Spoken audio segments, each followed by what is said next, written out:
On s'intéresse ce jour aux innovations dans les cultures de contre-saison. D'abord, que savoir de ce type de culture? Oui, les cultures de contre-saison sont des cultures qui sont faites en dehors de la saison des pluies. Elles se pratiquent en saison sèche donc. Les cultures maraîchères constituent une activité de contre-saison et nécessitent.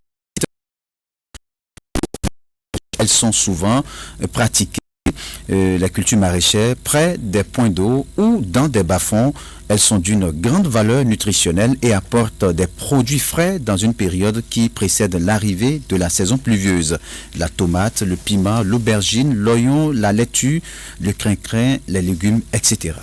Et puis, quels sont les défis quand on parle d'agriculture de contre-saison? Oui, très bonne question. Les ressources en eau se font rares et les producteurs ont du mal justement à irriguer convenablement leur culture.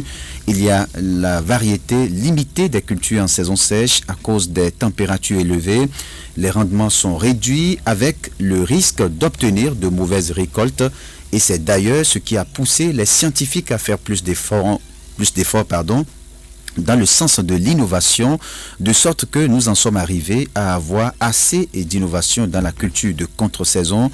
Cela se traduit par l'utilisation des motopompes, des tracteurs et de nouvelles technologies qui sont nées et qui ont révolutionné ce secteur et facilité l'arrosage.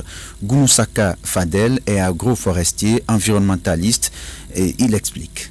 L'utilisation des motopompes, parfois même l'utilisation des mini-tracteurs pour pouvoir faire le labour pour la contre-saison, des trucs de 30 chevaux maximum. Il y a l'utilisation des rubans, des tuyauteries, le forage. Disposer d'un forage, vous avez 2-3 forages. Par exemple, les systèmes d'alimentation en eau automatique, les systèmes d'alimentation en eau via le système solaire et l'aménagement des sites avec ce qu'on appelle des sols pour vous permettre d'avoir suffisamment de dispositifs. Et vous avez même des dispositifs d'alimentation en eau automatique. L'entrepreneur n'a pas besoin d'aller dans le champ, mais il est déjà dans son bureau dès qu'il active à 10 heures. Ça, je le mets dans les grands investissements. Nous ne sommes pas d'abord à cette étape, mais on est en mesure de faire le forage, on est en mesure d'avoir les petits équipements de base. On espère que peut-être l'État accompagnera avec des systèmes d'alimentation en eau automatique, etc.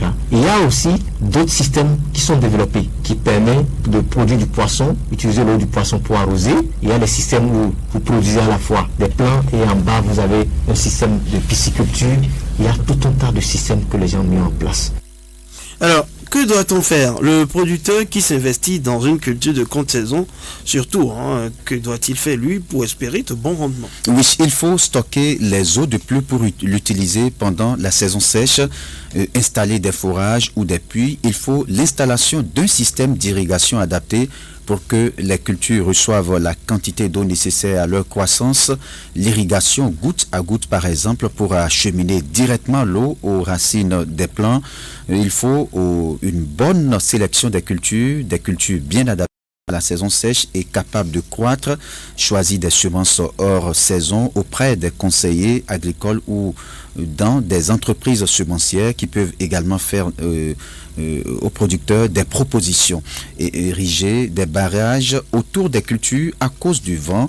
Ici, il s'agit du vent d'harmattan. Ce n'est pas assez favorable lorsqu'on est dans une culture de contre-saison. Il y a aussi la divagation des animaux, on en parle toujours, qui peuvent détruire également tous les efforts que vous faites. Mais dans certains pays, les choses ont beaucoup évolué, une évolution qu'on peut observer aussi bien au Bénin, même si l'accompagnement qu'il faut pour ceux qui sont dans le maraîchage n'est pas encore au rendez-vous. Dans certains pays, eh bien, les efforts sont perceptibles en termes d'équipement pour produire en contre-saison. Le spécialiste nous parle justement des systèmes développés par ces pays dans la production de contre-saison pour des rendements en quantité et en qualité. Gounousaka Fadel.